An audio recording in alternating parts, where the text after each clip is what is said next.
영국의 전 상원 의원이었던 랍비 삭스라는 사람이 있습니다. 이 사람은 신학자이면서 철학자이고 작가인데 또 정치인이기도 하죠. 그런 그가 영국에선 유명한 사람인데 종교 지도자죠. 한편으로는. 그가 이런 이야기를 한 적이 있습니다. 신앙은 결혼이다.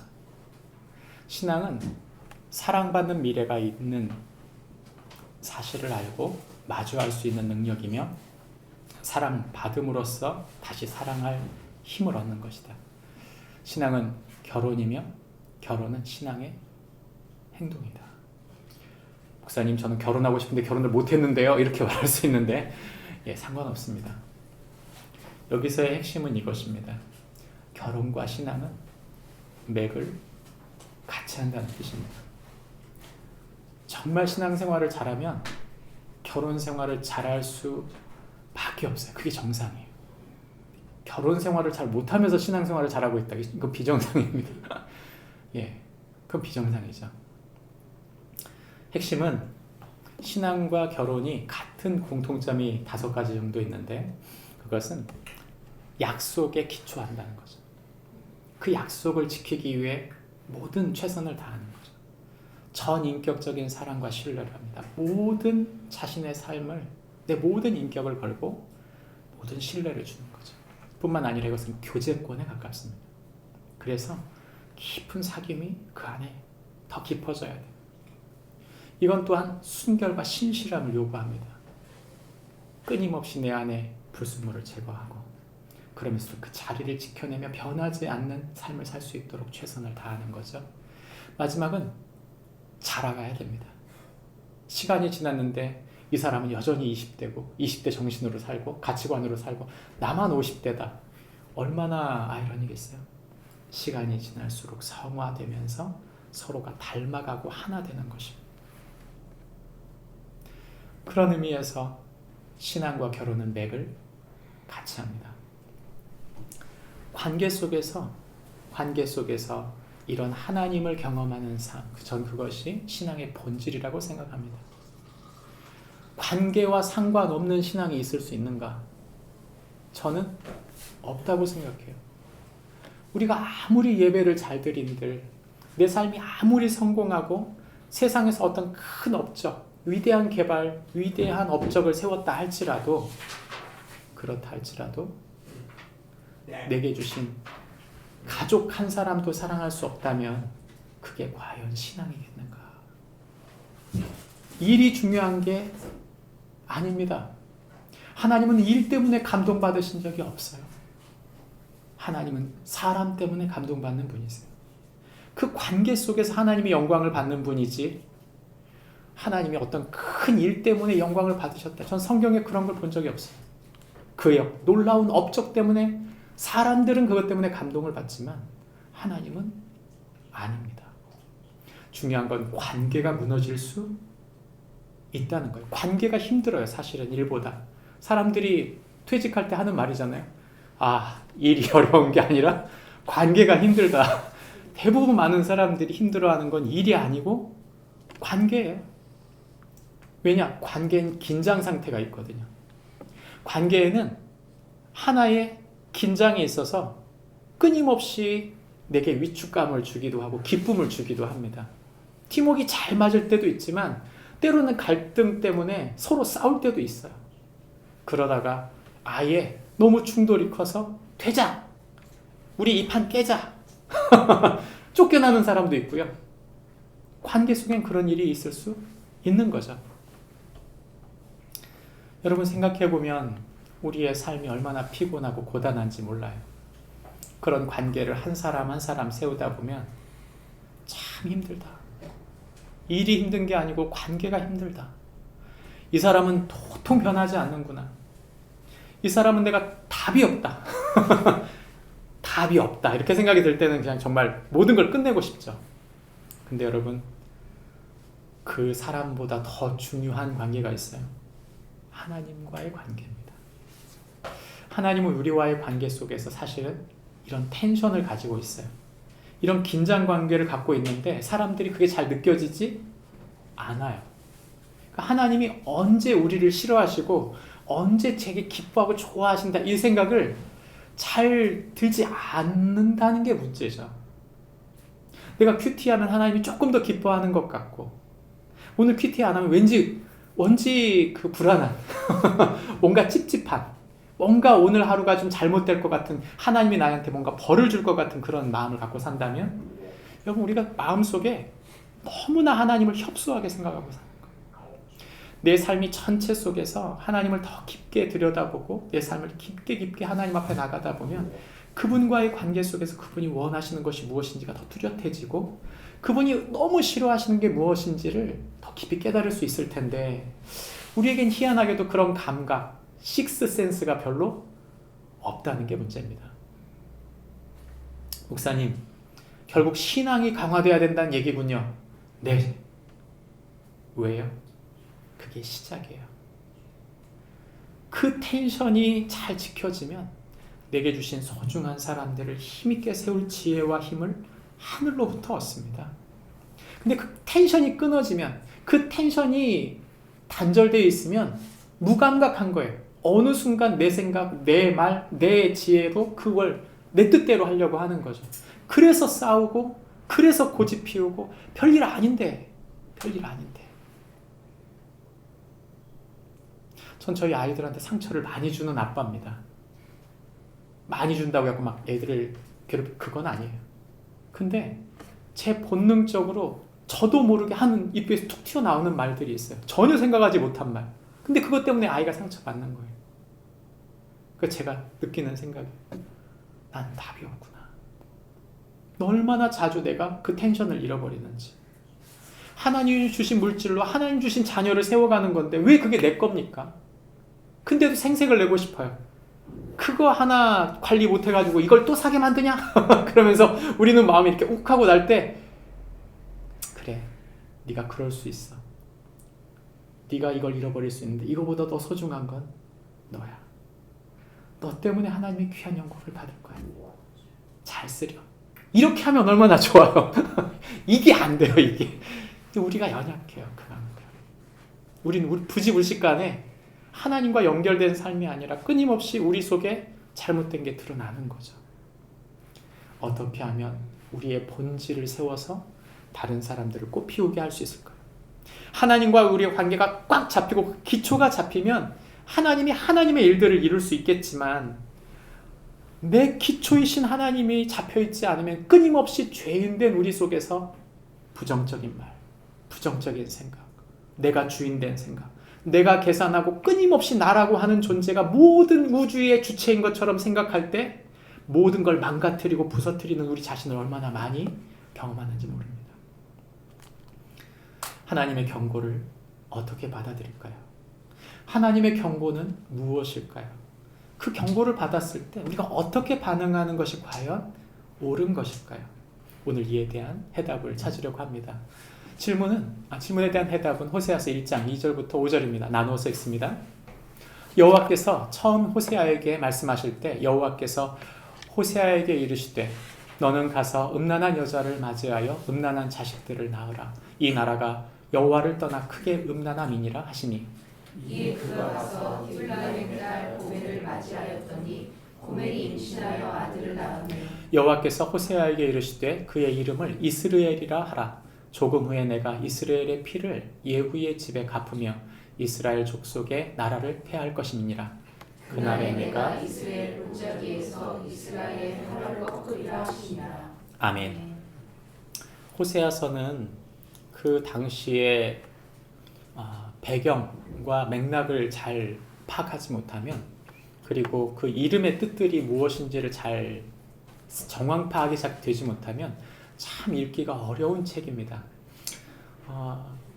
저는 이 말씀을 통해 하나님이 우리에게 말씀하고 있다고 믿는데 그 해답은 이것입니다. 같이 읽어볼까요? 시작. 성도는 배신과 우상 숭배에 대해 심판하시는 하나님의 경고에 성도는 배신을 엄청나게 싫어하십니다. 그냥 예수 안 믿는 것을 싫어하는 게 아니고요. 믿었다가 믿었다가 하나님을 이용하는 걸 훨씬 싫어하세요. 우리가 착각을 해요. 예수 믿은 사람은 다 똑같은 사람이다. 엄청난 착각입니다. 여러분, 하나님이 보실 때 예수님을 안 믿었던 사람이 미우실까요? 가룟 유다가 미우실까요? 제가 볼 땐 가룟 유다가 훨씬 미워요. 모든 걸 다 알고 모든 축복을 다 경험했음에도 불구하고 자기 욕망대로 예수님을 이용해 먹은 사람. 이게 배신이죠.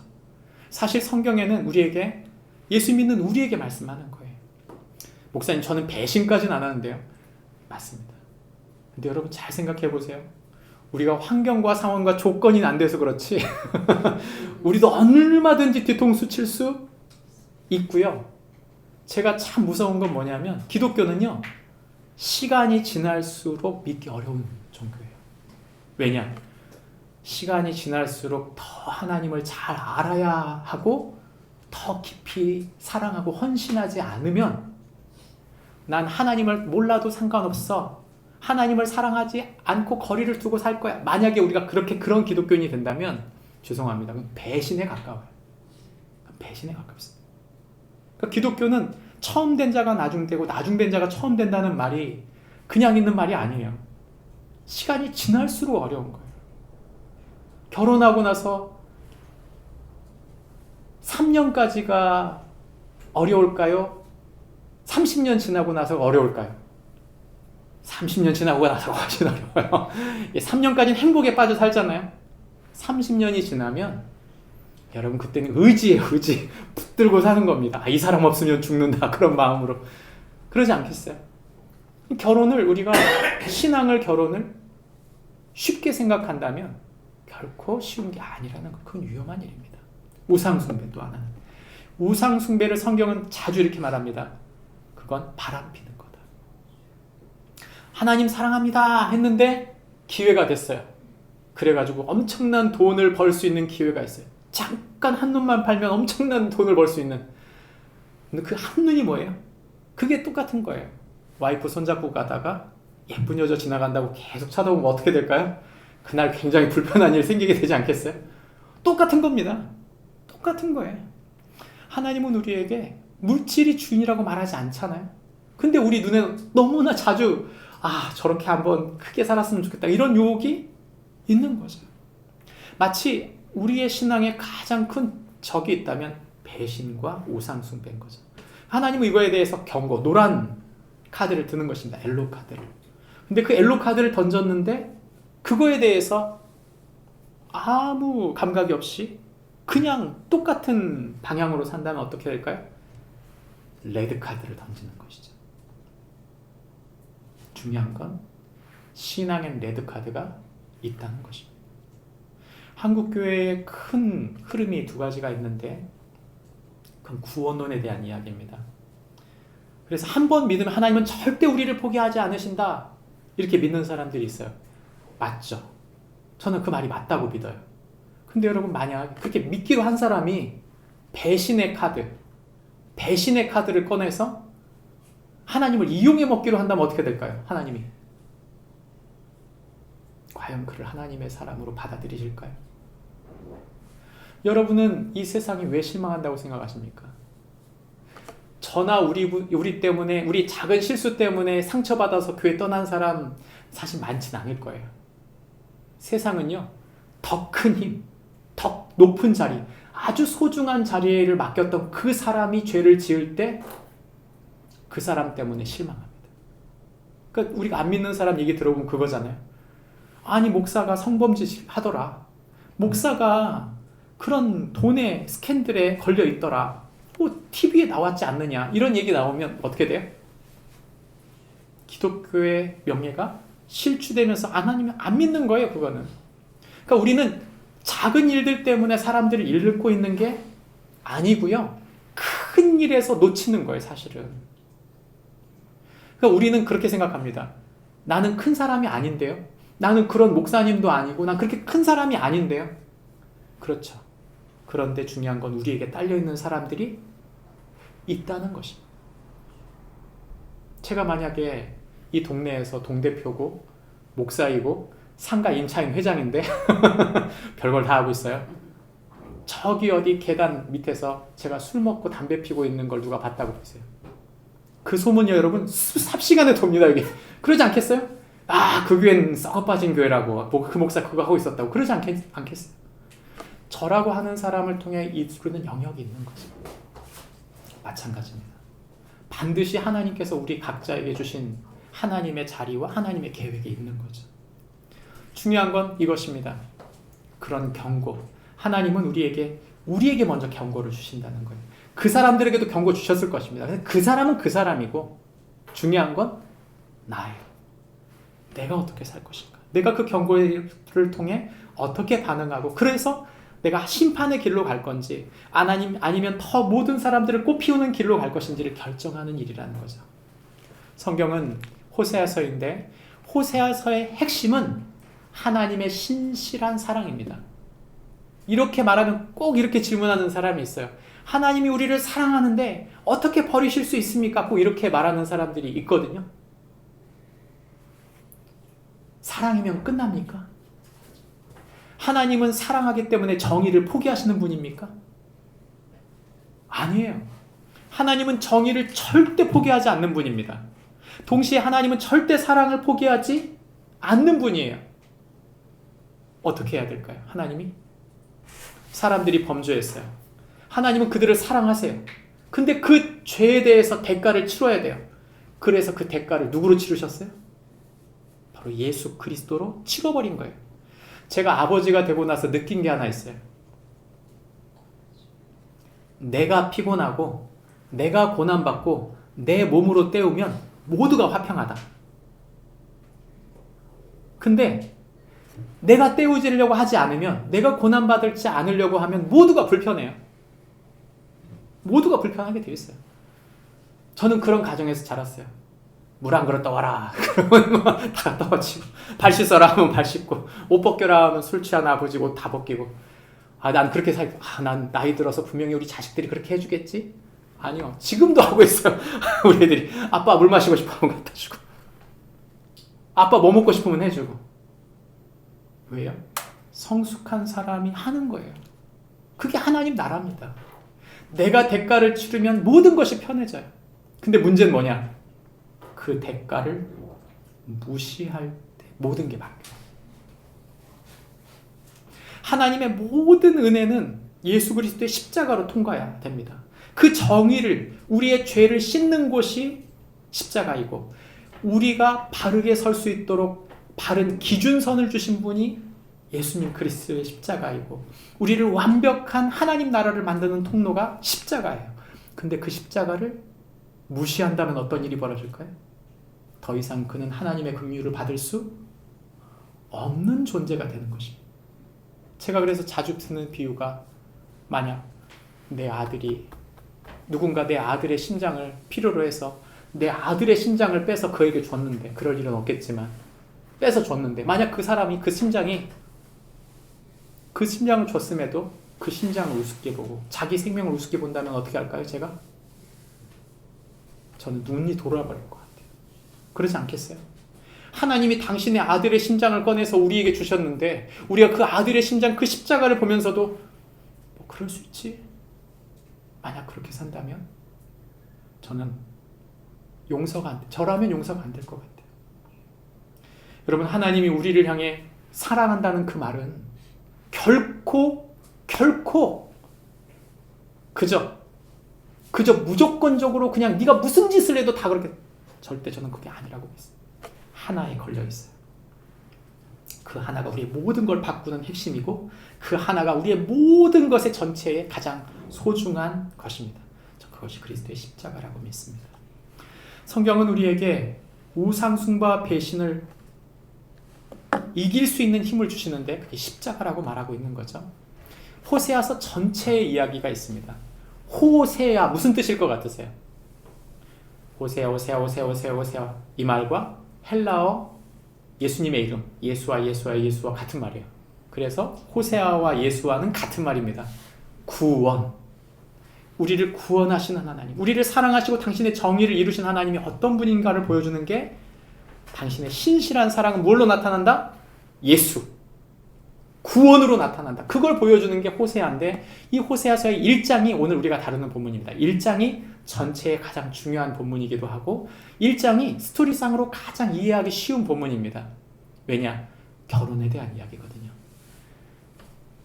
성경에 하나님은 우리에게 말씀하실 때 북이스라엘, 우리가 이 시대가 언제냐면 780년 정도, 770년 내지 80년 정도 되는 이 시기에 호세아가 그곳에서 북이스라엘에 태어납니다.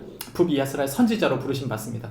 북이스라엘과 남유다로 갈라있던 분열 왕국 시대에 아직 북이스라엘 멸망해서 아수르로 가지 않고 남유다가 멸망해서 바벨론으로 끌려가지 않은 시대의 이야기죠.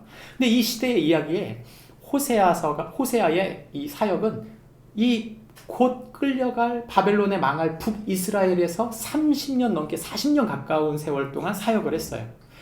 근데 이 사역을 하는 방식이 특이해요. 뭐냐면 하나님이 갑자기 결혼을 해라. 근데 결혼의 짝을 정해줬어요. 누구냐? 직업 여성인데 어떤 직업이냐? 몸 파는 여인에게 장가를 들으라는 거예요. 문제는 뭐냐면 직업입니다. 그게. 근데 왜 하필이면 그런 실수한 여자가 아니고요. 직업 여인이에요. 일부러 찍은 거죠. 또한 이렇게 말한 이유가 뭐냐면 하나님이 그 여인을 나라화 시킨 건데, 나라를 의미하는 건데 북이스라엘이 바로 그런 바람핀 나라와 같다. 근데 바람핀, 실수로 바람핀 정도의 나라가 아니라 2절 말씀 우리가 아까 읽었지만 뭐라고 나오냐면 이 성경 본문의 맥락상 살펴보면 뭐라고, 사창가가 되었다 이런 말이에요. 그러니까 잠깐 내가 한눈 팔았다 그런 뜻이 아니라 나라 전체가 아예 하나님을 이용해 먹고 아예 돈에 물들 뿐만 아니라 자기 욕망에 물들어 있는 나라가 되어서 이 나라는 소망을 잃어버리고 있는 중이다. 거의 이게 지금 엘로 카드를 받아야 되는 마지막 시즌이다라는 걸 보여주는 바로 그 이야기가 호세아서의 첫 부분 이야기죠. 그래서 그 엘로 카드의 이야기를 아예 그 가족, 아예 그 몸 파는 여인과 결혼해서 이 몸 파는 여인이 나가서 바람 펴서 애기 배워오고 애기를 낳고, 애기 배우고 애기를 낳고, 애기를 배우고 애우를 낳고, 이 새 아이를 낳은 거예요. 그래서 이 새 아이의 이름을 하나님이 엘로 카드로 모든 백성이 들으라고 이름을 지어주는데 이하윤, 이도윤, 이서윤 이런 이름이 아니라 전혀 황당한 이름을 지어주는 거죠. 전혀 황당한 이름. 그 이름을 들으면 사람들이 뭔 이름이래? 다들 질문하게 만든 것입니다. 그 세 가지 이름이 바로 이것입니다. 첫 번째, 오늘 성경에 우리에게 하나님의 경고로 어떻게 받아들일 것인가? 첫 번째는 우상에 타협하면 주님의 길을 잃어버린다. 여기서 말할 때 여기서 정확히 말하면요, 길을 잃어버립니다. 주님을 잃어버린답니다. 두 번째, 자기 힘과 지혜를 의지하면 긍휼을 받지 못한다. 말씀 버려버리고 하나님 사랑하는 거 버려버리고 내가 신앙생활 하면서 내 뜻 내 맘대로 하나님을 조종하며 가겠다. 절대 하나님이 긍휼을 베풀지 않겠다. 세 번째, 그러나 내 모든 것이 무너진 상태라고, 내 힘, 내 지혜, 내 능력으로 해서 내가 모든 것을 망쳤다고 고백하고 내 자신을 철저히 무너뜨리면 하나님 어떻게 하시겠다? 그를 주님이 새롭게 세우시겠다. 이게 바로 성경 오늘 우리가 읽은 1장의 전체 이야기입니다. 첫 번째, 타협을 할 때 주님의 길을 잃어버리게 된다. 오늘 우리가 읽은 성경 본문에 보면 이 나라가 여호와를 떠나 크게 음란함이라, 이 말의 핵심 원어적 의미가 나라 전체가 바람을 폈다. 나라 전체가 사창가가 됐다. 그 말입니다. 그래서 하나님이 빼든 당신의 무기가 뭐냐면 엘로카드죠. 너희 자식의 이름을 이스라엘이라 해라. 이스라엘의 뜻이 뭡니까? 이스라엘이라고 하는 뜻은 바로 여긴 파종한다 그랬는데요. 우리 파종 어떻게 하죠? 갖다 심는 거죠, 그죠? 우리나라는 이렇게 갖다 심어요, 그죠? 씨를 하나씩 이렇게 열고 넣고 닫고, 그죠? 이스라엘의 파종법은 아니에요. 이스라엘 파종법은 큰 바구니에 손을 한 움큼 넣은 다음에 어떻게 해요? 휙 하고 뿌려버립니다, 그냥. 그러니까 흩날리는 거예요, 흩날리는 거. 휙휙 뿌려버려요, 그냥. 그게 이 파종한다는 뜻이거든요. 그러니까 이 지금 파종한다의 개념은 정확히 말하면 내가 널 흩어버리겠다. 첫 번째 이름이 뭐예요? 저희 첫째 딸 이름이 하윤인데, 이하윤인데, 이 흐트림, 이런 얘기예요. 이 흐트림. 아이가 학교를 갔어요. 학교에서 출석을 부릅니다. 김개똥이, 그 다음 이 흐트림. 이거 뭐야 이거? 야, 네 아버지 왜 이렇게 이름을 지었니? 흩어버리겠다. 하나님이 이 지역, 이 바람핀 지역, 내가 다 너희를 어떻게 하겠다? 흩어버리겠다. 뿔뿔이 흩어버리겠다. 정말 그랬을까요? 예, 그 경고를 무시했던 북이스라엘 결국 레드카드를 받죠. 호세아가 죽고 나서 8년 후에 아수르를 통해서 북이스라엘이 망합니다. 그리고 난 다음에 그가 어떻게, 이 아수르가 어떤 정책을 썼냐면 혼혈 정책을 썼어요. 결혼을 같은 종족하고 못하게 만든 거예요. 어떻게 해요? 다 섞은 거죠, 피를. 잡종이 돼버린 거예요. 북이스라엘이 잡종이 된 거죠. 그래서 예수님이 제자들이 사마리아 여인에게 얘기할 때 제자들이 말도 섞지 않고 여자한테 말도 섞지 않고 여자가 왜 당신은 유대인인데 저하고 말을 섞습니까? 이렇게 얘기할 때 유대인은 사마리아 사람을 뭘로 여겼어요? 잡종으로 여긴 거예요. 똥개. 혼혈. 아예 취급을 안 해요. 사람 취급을 안 한 거죠. 왜요? 너네가 그렇게 범죄하고 살다가 바람피고 살다가 흩어진 하나님이 다 흩어버렸잖아. 네 아예 씨 자체가 없잖아. 그냥 다 잡종이잖아. 너네는. 그 얘기죠. 여러분, 하나님의 심판이 그런 것입니다. 이 흩어짐을 당한 사람들 잘 생각해 보면 성경에 흩어진다라고 하는 표현을 쓸 때 예수님이 이렇게 말씀하신 적이 있어요. 목자 잃은 양과 같이 흩어지게 되었다. 예수님이 이 땅에 오셨을 때 내가 너희를 보니 목자가 없다. 여러분, 사람들은 주인을 잃은 양, 뭐 그럴 수 있지. 뭐 길 잃어버릴 수 있죠, 그죠? 뭐 사실 먹고 사는 게 문제 아닙니까? 그래서 여러분 풀 뜯어 먹는 게 양한테 더 중요하죠. 그럴 것 같으시죠? 문제는 제일 불쌍한 양은 주인이 없는 양이에요. 인도하는 사람이 아무도 없는 양은 그냥 밥입니다.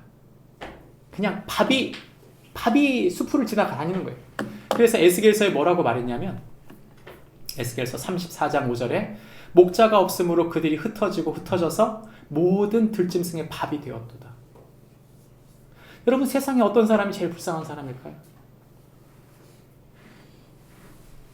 주인이 없는 사람. 목사님, 주인 있는 사람이 어디 있습니까? 아니요. 내 삶의 주인은 나다.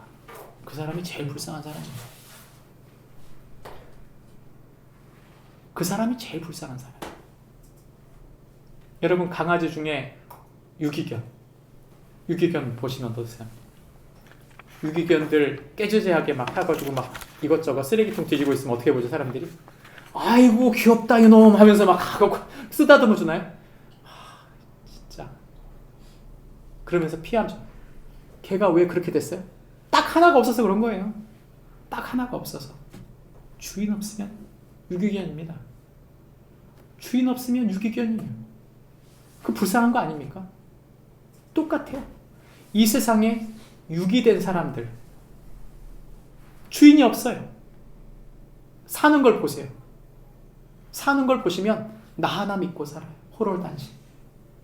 돈 믿고 삽니다. 건강 믿고 살아요. 그거 잃어버리면 어떻게 될까요? 그거 잃어버리면 끝난 거예요, 자기는. 성경은 우리에게 하나님이 우리의 주인 된다고 말씀하십니다. 주인이 있다는 말은 하나님이 우리를 당신의 주인의 집으로 인도하신다는 뜻이죠. 예수님이 오셔서 수많은 사람들이 목자 없는 양과 같이 길을 잃은 것을 보고 불쌍히 여기셨다, 이렇게 말씀했어요. 뭐가 불쌍합니까? 먹고 사는 게 없어서 불쌍한 게 아니고요. 건강이 없어서 불쌍한 게 아니고요. 사람들이 없어서 불쌍한 게 아니라 주인이 없어서 불쌍한 것입니다. 여러분에게 묻고 싶어요. 우리는 하나님이 나의 주인이십니까? 하나님이 우리의 주인이시라면 이렇게 말씀하십시오. 하나님, 맡겨드립니다. 저의 삶을 맡깁니다. 여러분, 배팅을 크게 하세요. 다 맡기세요. 다 맡기세요. 다 맡기면 하나님이 확 잡아서 인도하세요. 근데 우리가 배팅을 너무 조금 해. 하나님 앞에 부분만 맡겨요. 그리고 되면 좋고 안 되면 말고. 여러분, 그러면 그건 하나님이 우리를 주장하시는 게 아니고 그냥 딜을 하고 있는 거예요. 너무나 많은 그리스도인들의 신앙의 형태가 딜이에요. 이번엔 내가 50%만 맡기지. 내가 50%씩이나 맡겼어. 아니요. 하나님 이렇게 말씀합니다. 난 네가 내 모든 삶을 다 맡겼으면 좋겠다. 난 네가 네 자녀를 내게 맡겼으면 좋겠다. 난 네가 네 미래를 우리에게 맡겼으면 좋겠다. 난 내가 사랑하는 사람을 나에게 맡겼으면 좋겠다. 여러분, 맡겨보세요. 절대 후회하지 않습니다. 어떤 분이 저한테 그랬어요. 어떤 분이 아니라 저희 어머니예요. 살아생전에 저에게 하신 말씀이, 웅진아, 네 자식들은 어떻게 이렇게 예쁘게 컸냐? 어떻게 이렇게 자숙능사를 잘 지었냐? 저희 어머니 그래서 말씀하셨어요. 제가 그래서 비밀을 알려드렸죠. 어머니, 다 맡기고 기도하세요. 제가 만질수록 애들은 망가져요. 하나님이 만질수록 하나님의 아들, 딸이 돼요. 내가 사랑하는 사람을 하나님께 맡기세요. 내가 사랑하고 있는 것을 하나님께 맡기세요. 하나님이 일하시는 걸 볼 거예요. 주인이 우린 있습니다. 그 주인을 따라가는 축복이 모두에게 있기를 바랍니다. 성경 우리에게 두 번째, 자기 힘과 자기 지혜를 의지하면 긍휼을 받지 못한다. No mercy, no love. 로루하마라고 하는 이름, 두 번째 딸을 낳았는데 로루하마예요. 루하마가 뭐냐면 긍휼, 용서받다 이런 뜻이거든요. 근데 앞에 로가 붙었으니까 아니다요. 긍휼이 없다. 용서가 없다. 이런 말이죠. 성경이 이 6절과 7절은 맥을 이룹니다. 희한하게도 7절에서 갑자기 난데없이 유다 족속을 말해요. 실컷 북이스라엘의 선지자를 이야기하다가 남유다의 이야기를 말하는 이유가 뭐냐면 남유다의 말을 하면서 이렇게 말합니다. 그들의 하나님 여호와로 구원하겠고 활과 칼이나 전쟁이나 말과 마병으로 구원하지 아니하리라. 다시 말하면 자기 힘, 자기 뜻, 자기 지혜로 구원받는 게 아니고 하나님의 긍휼과 사랑을 그들에게 주겠다는 뜻이죠. 근데 그러면 거꾸로 뒤져보면 북이스라엘은 어떻게 생각한 거예요? 끊임없이 내 생각, 내 지혜, 내가 갖고 있는 힘을 이용해서 뭔가를 해보려고 했던 거예요. 그게 북이스라엘의 특징이고, 남유다, 말씀이 살아있고 예배가 살아있고 성전이 살아있었던 이 남유다의 이 신앙에는 하나님의 지혜와 하나님의 힘, 하나님의 일하심을 기대하면서 기도하고 말씀 붙들고 살았던 거예요. 그게 차이점이에요. 하나님 우리에게 뭐라고 말합니까? 네 힘으로 버팅기면 반드시 망한다. 반드시 망한다. 여러분 인정하셔야 돼요. 여러분 분명히 우리가 잘할 때가 있어요. 우리가 생각해도 기특하다. 이렇게 한 건 너무 잘했어. 이럴 때가 우리 있죠. 분명히 있어요. 근데 결정적으로 실수도 누가 해요? 그 실수도 내가 해요. 우리 자주 내가 잘났다고 하지만 결정적인 실수 누가 합니까? 우리가 하는 거예요. 그리고 나서 후회하잖아. 그때 그렇게 하지 말았어요. 아이고 멍청이.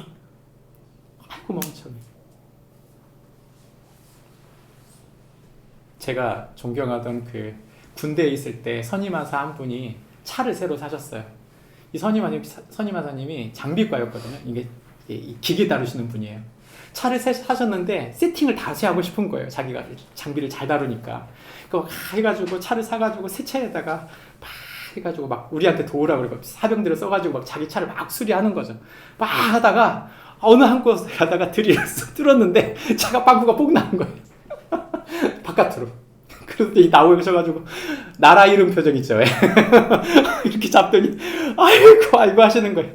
그렇게 기계를 잘 다루시는 분이 자기 차를 누가 망가뜨렸어요?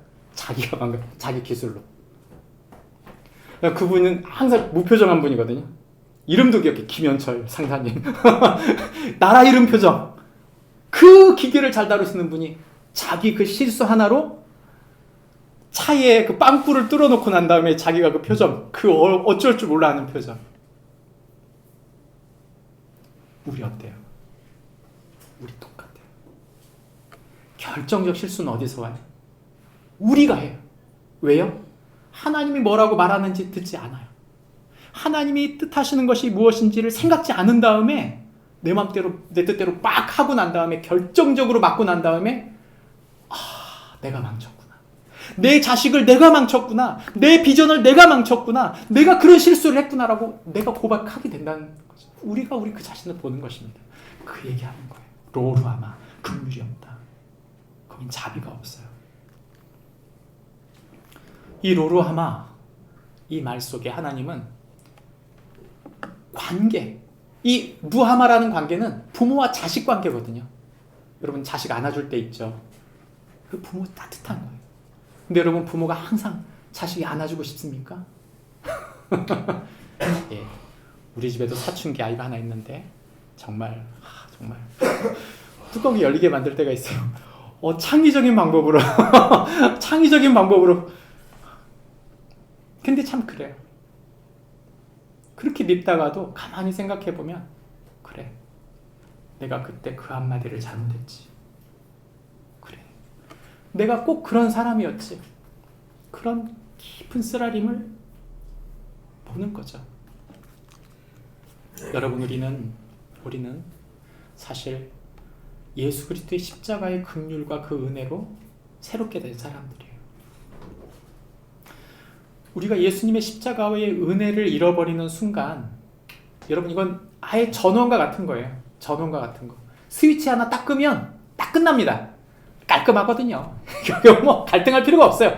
그냥 큐티 안 하고 기도 안 하고 말씀 생각 안 하고 그냥 자연스럽게 일어나서 자연스럽게 그냥 살면 그냥 꺼진 상태로 사는 거 아닙니까?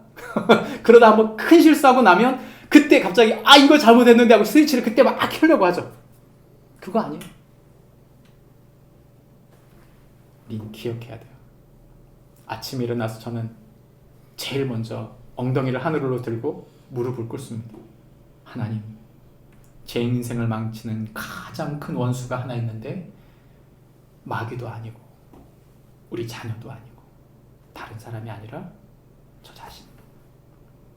이 하루를, 하나님 주신 소중한 이 하루를 제가 망치지 않도록 저에게 말씀해 주세요. 제가 주님의 뜻을 따라가게 해주세요. 로루아마, 엘로카드, 이스라엘 백성아, 사창가가 되어버린 이 더러운 백성들아, 깨어나라. 노란색 경고등으로 노루아마, 너희들 용서 없다. 내가 분명히 말하지만 이 시간 지나가고 나면 용서가 없다. 호세아가 죽고 난 다음에 8년 만에 남유다는 망했어요. 그 긴 기간 30년 넘도록 그들에게 끊임없이 엘로카드를 보냈음에도 그들은 돌이키지 않은 거죠. 엘로카드 다음에 뭐예요? 얄짤없거든요. 우린 잘 알아요. 또 축구 보면서 알잖아요. 빨간 카드 나오면 하나 따갔다고. 근데 그게 우리 팀이 어떻게 돼요? 야, 이거 큰일 났는데 그 생각 들잖아요. 빨간 딱지 날라옵니다. 신앙에 빨간 딱지는 없다. 저는 아니라고 생각해요. 착각을 해요. 한 번 믿었으면 끝까지 믿은 거지 뭐 하나님이 우리 버리겠어? 과연 그럴까요? 저는 정도가 있다고 봅니다. 예수님이 이렇게 말씀하십니다. 요한복음 3장 18절에 하나님의 독생자의 이름을 믿지 아니함으로 벌써 심판을 받은 것이다. 목사님, 지옥이 있어야죠. 아니요. 여러분 가만 놔둬 보세요. 지옥을 삽니다. 좋은 거 먹고 지옥을 살죠. 좋은 차 타고 지옥을 사는 거예요. 좋은 사람들과 살면서 지옥을 살 수 있습니다. 얼마든지. 여러분, 하나님은 우리에게 경고하세요. 그 경고를 받아들이고 빨리 돌이켜야지, 돌이키지 않으면 지옥이 온다는 뜻입니다. 마지막 성경 세 번째 우리에게 말합니다. 무너진 곳에서 주님이 새롭게 세우실 것이다. 이제 하나님 우리에게 희망을 던지세요. 로암미, 셋째 딸의 이름이, 죄송합니다. 셋째 아들의 이름이 로암미예요. 로암미. 암미라는 말은, 예, BTS 생각나네요. 아미. 군대가 아니고, 여긴 백성이에요. 백성. 암미가 백성이라는 뜻인데, 로암미면 뭐예요? 백성이? 아니다. 넌 내 백성 아니야. 난 너하고 상관이 없어. 쫓아내는 거죠. 너희가 이렇게 옐로 카드 받고, 레드 카드 받았으니까 끝난 거지. 난 너에게 분명히 경고한다. 이 경고 무너뜨리면 빨간 딱지다. 얘기하는 거죠. 그래서 하나님이 그렇게 말씀하신 것입니다. 이것까지가 바로 9절까지의 말씀이죠. 9절에서 끝났으면 모든 게 끝난 거예요, 사실은. 근데 하나님은 놀랍게도 하나님이 이렇게 말합니다. 그러나 이스라엘 자손의 수가 바닷가의 모래같이 되어서, 너희가 지금 다 흩어져가지고 잡종이 됐지만, 그냥 정말 말 그대로 유기견의 잡종에 말할 수 없는 대로 심판을 받아서 다 흩어졌지만, 너희가 있잖아, 엄청난 많은 숫자가 될 거야. 그리고 너희가 말할 때 너희는 내 백성이 아니라 한 그곳에서, 쫓겨난 그곳에서 너희는 살아있는 하나님의 아들들이라 할 것이다.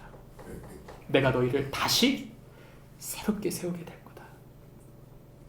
그런데 그게 세우게 되는 방법이 뭐냐면, 11절, 유다 자손과 이스라엘 자손이 함께 모여 한 우두머리를 세우고, 이 한 우두머리가 누구예요? 바로 예수 그리스도 메시아를 상징합니다. 그래서 그 땅에서부터 올라오리니 이스라엘의 날에 클 것이미로다. 여기서 말한 이스라엘, 아까 우리 흩어졌던 그날, 너희가 흩어졌던 그곳, 그 날이 위대한 날이 될 거다. 이렇게 말을 합니다. 그리고 다시 말합니다. 너희는 이제 로암미가 아니라 암미, 내 백성이고, 이제는 루하마가 아니라 루하마, 내 긍휼과 자비를 입는 사람이 될 거다. 누구로 인해서? 바로 한 우두머리를 통해 이렇게 될 것이다 말씀하시고 있는 거죠. 여러분, 이 생각을 해보세요. 우린 이렇게 생각해요. 난 압니다. 난 하나님 백성이야. 난 하나님 백성이야. 난 하나님 백성이야.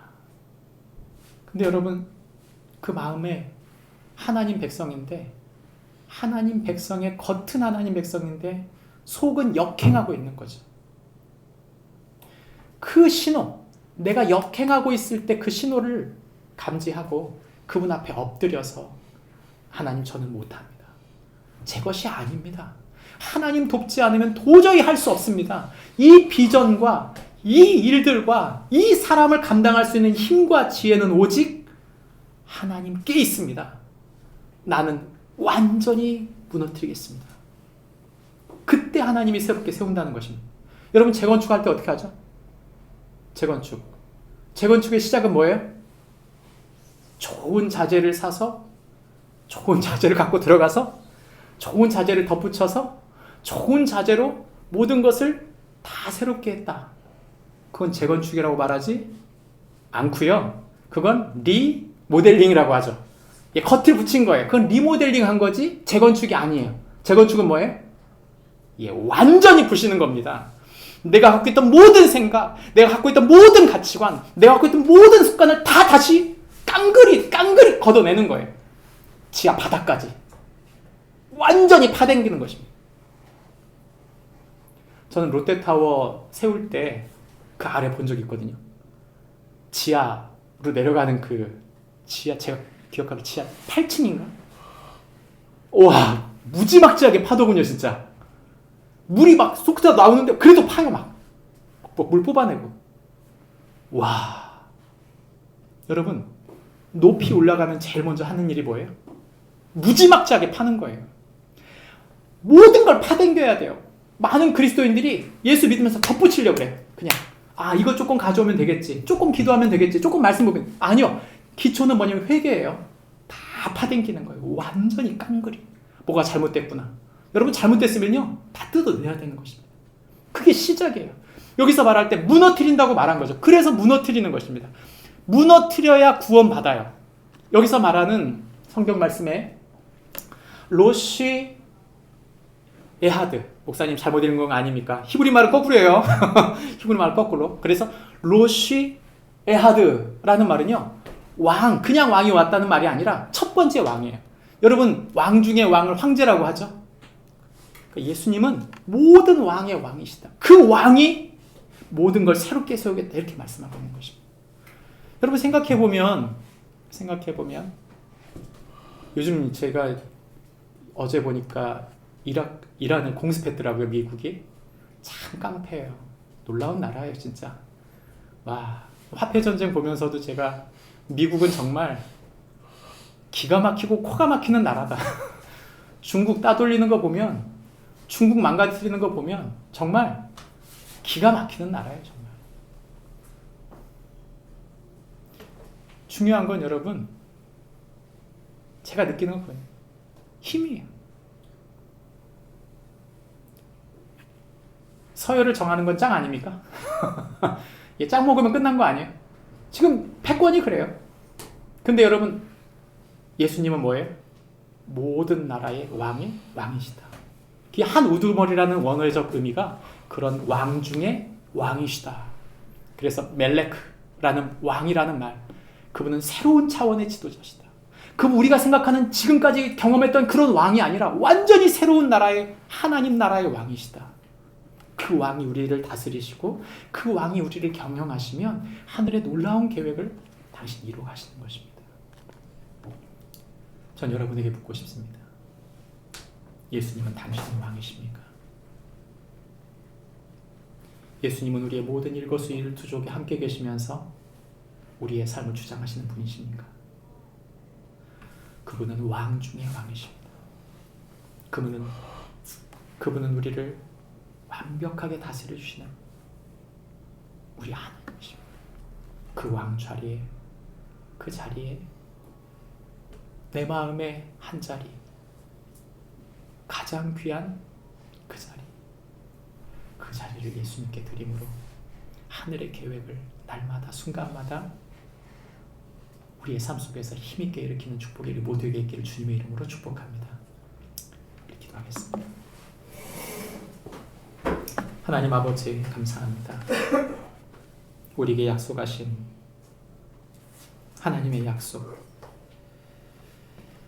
하나님 우리에게 말씀하신 그 경고들을 잘 듣고 날마다 순간마다 주님을 의지하며 믿음으로 하나님의 나라, 주님의 왕되심 안에서 그분의 지혜와 힘을 날마다 유입받고 순간마다 유입받아 하늘의 계획을 이루는 주님의 사람으로 살지언정, 경고했음에도 또 경고했음에도 또 경고했음에도 말을 듣지 않으므로 결국 레드카드를 받고 온 세상에 흩어져 버린